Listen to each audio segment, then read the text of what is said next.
국무회의 날인데 왜 이재명 대통령이 기초단체장 시절부터 일 잘한다는 평가를 받았고 어떻게 행정을 했길래 결국 최초의 기초단체장 출신으로 대통령까지 된 건지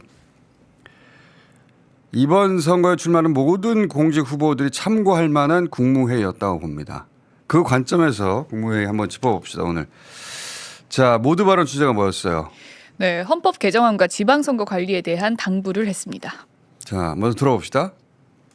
1987년에 현행 헌법이 제정된 이후 대한민국이 정치, 경제, 사회 여러 측면에서 참으로 큰 변화를 겪었습니다. 그런데 헌법은 여전히 지난 40여 년 동안 제자리 걸음입니다. 동시에 전면 개헌을 하기는 부담이 너무 큽니다. 부분 개헌을 합의되는 만큼 순차적으로 해나가는 것이 현실적인 방법이다. 예컨대 불법 개헌을 더 이상 못하게 하자, 국회 통제를 강화하자, 비상계엄에 대한 합리적 통제를 헌법에 넣자. 이건 누가 반대할까 싶습니다. 또 한 가지는 지금 또 5.18이 다가옵니다. 5.18 정신을 헌법 전문에 넣자. 지방자치를 강화하자. 이 헌법 개정안에 표결이 내일 이루어집니다. 모든 정치권들이 이때까지 이구동성으로 말해왔던 것들을 내일 실천했으면 좋겠습니다. 화요일이 휴일이어서 수요일 날죠. 네. 자, 헌법 개정 얘기 나오면 원래 정치 체제부터 그래서 내각제니 뭐 대통령제니 뭐 연임 한임하니 이런 건 합의가 굉장히 어려워요. 그래서 개헌을 블랙홀이라고 합니다. 모든 이슈를 받아들이는데 실제로는 진행이 안 된다고. 그러니 이견이 없는 부분부터 하자. 개헌 1단계를 그렇게 넘자는 제안이고 그리고 선거 공정관리 부분도 들어봅시다. 국민들의 의견, 의사를 왜곡하기 위해서 가짜 정보를 유포한다든지 의사결정을 방해한다든지 돈으로 매수한다든지 조작을 한다든지 이런 일이 절대 있어서는 안 됩니다. 흑색선전을 하는 행위 또는 금품을 살포해서 표를 매수하는 행위 또 하나는 공직자들의 선거 개입 행위죠. 이 범죄들에 대해서는 아주 과감하게 신속하게 엄정하게 대응하시기 바랍니다. 자, 여기까지 해설이 별도로 필요 없고 자, 그 다음부터 중요한데 유령 산림법인 문제를 지적하죠. 그렇습니다. 유령 산림 법인들이 페이퍼 컴퍼니로 입찰해 하자 보수 단계에서 회사를 폐업하는 문제를 지적했습니다. 자, 예를 들어서 산불이 나요. 네. 그러면 나무가 불타잖아요. 네. 산림을 복구해야 돼요. 그러면 입찰을 하는데 그때 페이퍼 컴퍼니를 만들어요. 산림법인이에요. 네. 그런 게. 네. 사업권을 따내요. 부실공사합니다. 그리고 하자 보수시키려고 하면 회사 폐업하고 없어졌어요. 페이퍼 컴퍼니였던 거죠. 이런 건 근데 오래전부터 반복되는 문제예요. 뉴스 찾아보면 오래전부터 나옵니다. 네. 반복해서. 자, 이 대통령이 왜 이 문제를 거론하느냐 들어봅시다. 산림청 청장 나오셨어요? 예, 있습니다. 네. 또 산림청 지휘기관이 농식품부죠? 예, 그렇습니다. 산림 훼손이 된 경우에 입찰을 해서 맡겼더니 나무가 다 죽었더라. 근데 하자 보수시키려고 했더니 회사는 다 없어졌더라. 근데 이게 하루 이틀이 아니고 계속된 일인데 왜 산림청이나 농식품부는 지금까지 몰랐을까? 하나의 사례죠, 사례. 제가 얼마 전에 각 부처 청 단위로 비정상의 정상화 과제들을 발굴하고 대책도 세우고 그런 과제들 발굴을 해라라고 했는데 잘하고들 계시겠죠? 국조실에서 전부처 받아서 총괄 TF에서 점검을 하고 있습니다. 기존에 해왔던 것과 다른 노력을 하지 않으면 안 보입니다. 열심히 하는데 다 헛스윙이에요. 그러니까 이 산림청 같은 이런 일이 벌어지는 거예요. 정부에 연간 천수백만 건의 민원이 들어오잖아요. 정말 보물창고 같은 겁니다. 우리가 모르는 거 가르쳐주잖아요. 우리가 존재하는 이유가 국민에게 더 나은 삶을 만들어주기 위한 거고 나라의 주인이 국민이라면서요. 우리가 초능력을 가진 것도 아니고 더 나은 세상을 어떻게 만들어요. 그냥 평범한 사람들이잖아요. 근데 더 나은 상황을 만들 수 있어요. 이런 관심을 통해서 각자가 맡고 있는 좀 비정상적인 일들을 최대한 찾아내서 그걸 교정하는 거예요. 획기적인 한 방은 없다. 작아 보이는 일들을 많이 하는 거, 열심히 하는 거. 이게 진짜 성과를 내는 일이고 큰 변화를 만드는 길입니다. 오늘 산림청 사례를 계기로 전면적으로 다시 점검하죠. 이게 이재명식 행정 질원입니다. 공무원들은 국민들에게 더 나은 삶을 제공하는 게 의무다. 근데 우리들에게는 초능력이 없다. 우리 다 보통 사람 아니냐. 그러니까 엄청나게 큰일 찾지 말고 한 방 찾지 말고 민원 이게 보고다 보고 보물 참고 작은 비정상 찾아내서 작지만 열심히 바꿔가면 그 결과로 큰 변화가 온다. 이게 이재명식 행정이에요. 그렇게 일해야 하는 이유를 설명하려고 산림청 예를 든 겁니다. 정반대로 일하는 대표적인 인사가 오세훈 시장이에요. 샛빛 둥둥섬 또는 서울라이 또는 한강버스 뭔가 눈에 당장 띄는 걸 끊임없이 찾아요. 전시성 행정이라고 하죠. 이런 것만 하다 보니까 서울시장 3번이나 했는데 오세훈 하면 나오는 대표 정책이 없어요. 자, 그리고 이어서 그렇게 오래된 문제를 발견했어요. 그럼 어떻게 대응해야 하지? 행정제재, 형사제재로 부족하다고 하죠.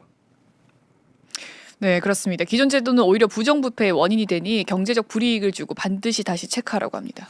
항상 돈 때문에 생긴 문제는 돈으로 해결해야 된다. 이렇게 접근하거든요. 들어봅시다. 행정제재는 효과가 없잖아요. 형사제재 벌금 몇 푼 나오고 화재 사장 내수 또 만들고 몇 년씩 걸리고 그 사이에 로비하고 정치인 쫓아다니고 그게 부정부패 원인이 되잖아요. 입찰 보증금을 확 올려요. 낙찰된 회사를 페이퍼 컴퍼니인지 확인해가지고 보증금 몰수한다고 해보세요. 경기도에도 입찰이 하도 뭐 수백 대 1 그러길래 이거 했더니 40%가 순식간에 줄어들더라고요. 경제적인 손실이 되게 하면 아무도 안 해요. 왜? 다 돈 벌려고 하는 거니까. 실질적인 대책을 좀 만드십시오. 말한 건 반드시 지켜야 됩니다. 저도 반드시 체크합니다. 전에 이거 한 거 어떻게 됐냐고 업무 지시하고 이러면 반드시 체크해야 됩니다. 제가 이재명 대통령 취임 첫날부터 그 얘기했는데 이 대통령 특징은 일을 시키고 나면 확인하고 또 확인하고 될 때까지 잊지 않고 계속 확인한다. 제가 몇 번이나 얘기했잖아요. 네. 이건 단순히 본인 성격이 그런 게 아니고 공직자로서는 이렇게 하는 게 일이 되게 하는 방식이다. 이재명식 행정의 특징이에요. 그리고 이런 얘기 할 때마다 제가 개국정비 얘기했잖아요. 개국정비. 그렇습니다. 개국정비 상황 다시 한번 체크했습니다. 봅시다. 계곡 정비하는 거 있잖아요. 행안부 장관님. 3월 말까지 한다 그랬죠 원래. 그 다음에 뭘 할 거냐. 그다음에 지금 지금부터 감찰을 해야지. 전국적으로 감찰을 시작했습니다. 5월 초. 발견할 수 있는데 발견을 안 했다든지. 830여 건이었는데요. 그 대통령이 말씀 주신 4만 건이었다면서. 33,300건이 넘었습니다. 이번에는 항공사진, 위성사진까지 다 동원해가지고 또 AI 기술까지 동원해서 전국을 싹 스크린을 했습니다. 국정의 신뢰에 관한 문제예요. 아, 또 적당히 넘어갔네. 이러면 뒤에서 욕해요. 고마워하는 게 아니고요. 절대로 그렇게 방치하면 안 됩니다. 단속을 했다는데 진짜 없어졌나? 자기가 평소에 가던데 가서 확인한단 말이에요. 여름 행락철 오기 전에 1차 감찰을 하고요. 행락철 시작되고 나면 2차 감찰을 또 할 계획입니다. 일정한 시한을 정해서 체크를 하고 그 결과 보고를 국정상황실장 어디 있어요? 네. 그거 받았어요? 계곡정비 2차 단속한 거? 못 받았습니다. 제가 아직? 확인 못했습니다. 4월 중순경에 취합해서 보냈습니다. 그래요? 국정상황실장이든 비서실장도 한번 챙겨보십시오. 네. 옛날에 하던 대로 생생용으로 몇 개 해서 한 개 880 몇 개였죠. 네. 제대로 한다고 한 게 33,000 몇 개였다. 예. 그거 말고도 많이 있을 겁니다. 그럴 겁니다. 필요하면 직무유기로 다 수사하도록 하고 법무부도 좀 신경 쓰고 검찰도 신경 쓰고 하십시오. 마지막 한 개 남을 때까지 올 가을에 철거하면 내년에 다시 설치하고 그러잖아요. 예, 벌금 500만 내. 그거 못하게 바로 정비할 수 있게. 그걸 완전히 재자연화하는 데까지 목표로 하겠습니다. 단속 일변도가 아니라 탈출할 수 있게 지방정부하고 협력하고 필요하면 정부의 예산 지원을 좀 해줘도 좋은데 정상적으로 사는 거는 적극적으로 지원해 주도록 하십시오. 네, 그렇게 하겠습니다. 이렇게 하니까 계곡 상해 문제 이거 아무도 해결 못했어요. 수십 년간. 네. 이렇게 하니까 수십 년간 아무도 해결하지 못한 걸 해결한 겁니다. 그리고 또 한 가지 단속 자체에서 쾌감을 얻는 부류들이 있어요. 저는 사이코패스형 공직자라고 부르는데 실제 있어요. 그런 부류들이. 네. 때려잡는 것에서 쾌감을 느끼는 겁니다. 근데 이 대통령은 단속 그 자체가 목적이 아니라 불법을 호소하면 오히려 정부가 예산 지원해줘라고 하잖아요. 정상화하고 싶은 거예요. 이렇게 네. 하니까 단체장 평가가 높을 수밖에 없는 것이고 후보들은 이 국무회의를 봐야 해요. 자, 이어지는데 매점매석 이야기도 하죠. 그렇습니다. 매점매석 물품의 몰수 필요성과 법안 개정 필요성을 이야기합니다. 들어봅시다. 매점 매석 대상이 된 물품에 대해서는 몰수예요?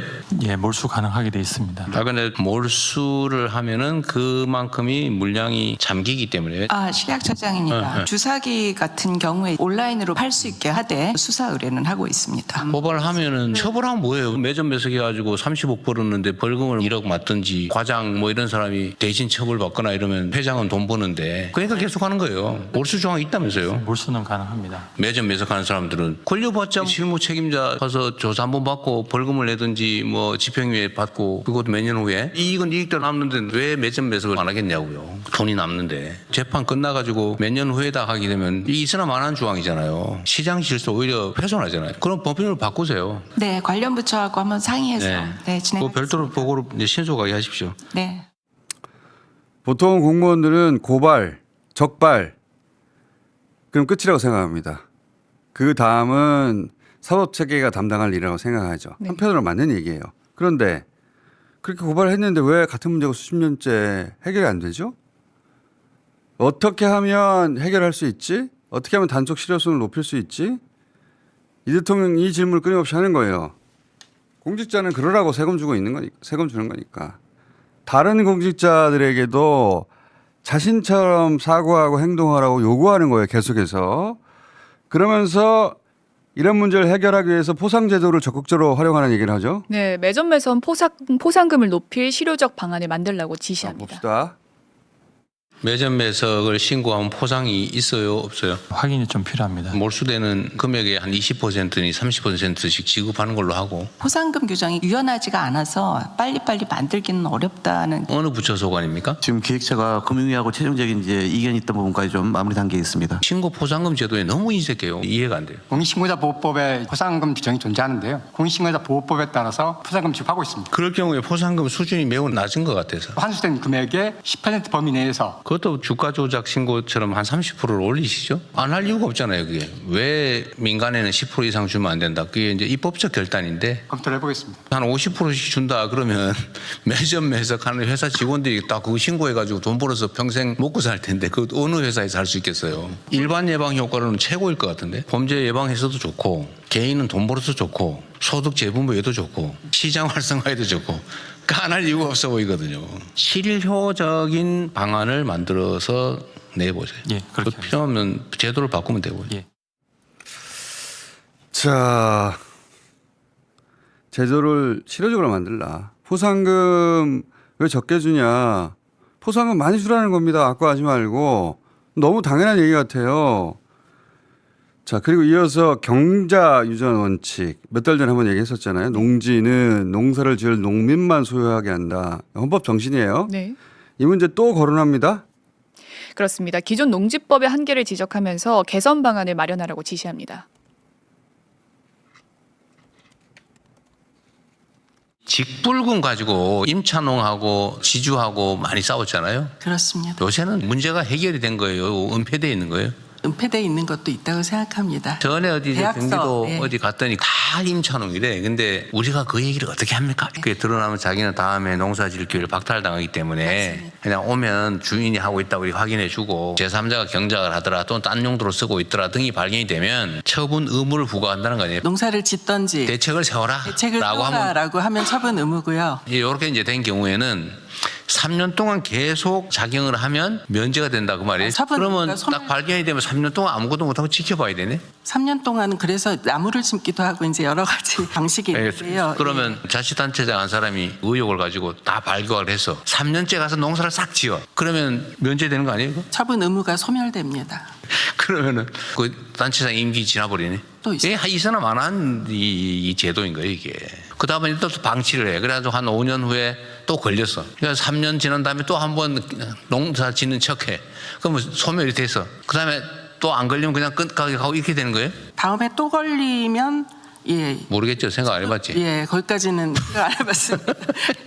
법률을 희한하게 만드는 거예요. 예. 땅 투기하는 국회의원이 만들었을 가능성이 많지. 농사 짓지 않는 사람은 농지를 갖지 말라는 게 헌법과 농지법의 맞습니다. 명확한 취지 아닙니까? 법을 만들어 놓고 어겨도 되게 만들어 놓으면 네. 그게 법이 아니잖아요. 네, 이번에 좀 제대로 정리를 하도록 하겠습니다. 그게 이제 힘센 사람은 다 빠져나가고 순박한 사람만 걸려가지고 팔 거 아니에요. 법을 지키는 평범한 사람들이 손해봤다는 생각 안 들게 해야 됩니다. 자, 저렇게 해야 될 것 같죠. 네. 예. 제가 이 대통령은 공화주의를 자유주의 문법으로 추구한다고 말했는데 옳은 걸 추구하는데 옳은 걸 추구할 때 저 사람은 도덕적이지 않아라고 비판하고 끝나는 게 아니라 일이 되게 만들려고 돈의 관점에서 다시 바라봐요. 네. 그리고 법을 지키는 사람들이 손해보지 않도록 해라. 자, 어떤 마인드로 공직에 임하는지 어떤 마인드로 행정을 하는지 지금 선거를 뛰고 있는 모든 공직 후보들이 참고해야 하는 국무회의여서 제가 좀 길게 봤습니다.